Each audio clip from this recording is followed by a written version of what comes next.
Friends, मैं फरीदा, आप देख रहे समाज की खबरें हिंदी टीवी न्यूज। आइए देखते हैं आज की बड़ी खबरें। बीजेपी के लोग देश भर में घूम घूम कर राहुल गांधी के खिलाफ एफआईआर कर रहे हैं और इसीलिए मेरा भारतीय जनता पार्टी से और खासतौर से नरेंद्र मोदी से कुछ सवाल है।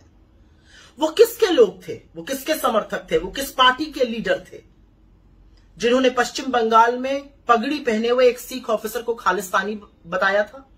नरेंद्र मोदी के।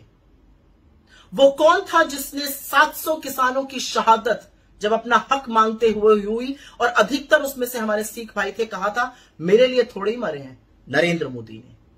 वो कौन था जिसने दिल्ली आ रहे किसानों के रास्ते खुदवा दिए, कीले गड़वा दी, सीमेंट की चट्टानें लगवा दी? नरेंद्र मोदी ने। वो कौन था जिसने हमारे सिख किसान भाइयों को उन्हीं के बेटों की लाठियों से पिटवाया था? नरेंद्र मोदी ने। वो कौन था जिसने हमारे सिख किसानों पर झूठे मुकदमे दायर किए, एनआईए के केसेस तक लगाए? नरेंद्र मोदी ने। वो किसके लोग थे जो हमारे सिख किसान भाइयों को आतंकी, मवाली, गुंडा, पाकिस्तानी, खालिस्तानी तक कहते थे? नरेंद्र मोदी के।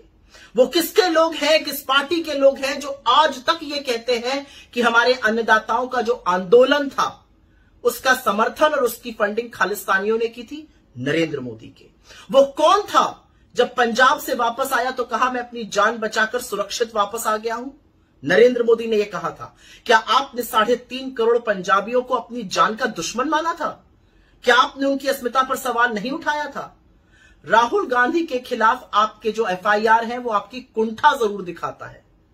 उनकी बढ़ती हुई लोकप्रियता आपसे भले न पच रही हो और इसलिए आप इस तरह की राजनीति पर आमादा हैं, लेकिन राहुल गांधी आज भी वही कह रहे हैं और हमेशा कहेंगे कि हर धर्म, हर समुदाय, हर वर्ग को यह हक होना चाहिए कि वो अपने तौर तरीकों से, अपने हिसाब से, उनको स्वतंत्रता होनी चाहिए अपने पूजा पाठ करने की, अपने वस्त्र पहनने की, अपनी परंपराएं निभाने की, अपने प्रतीक चिन्हों को पहनने की।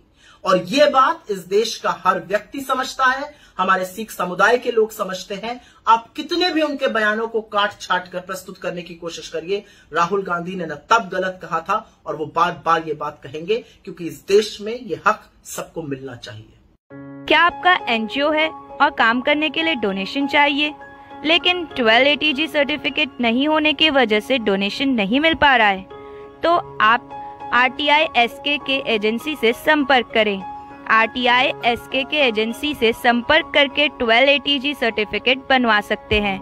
उठाए फोन और लगाएं कॉल 9769025411।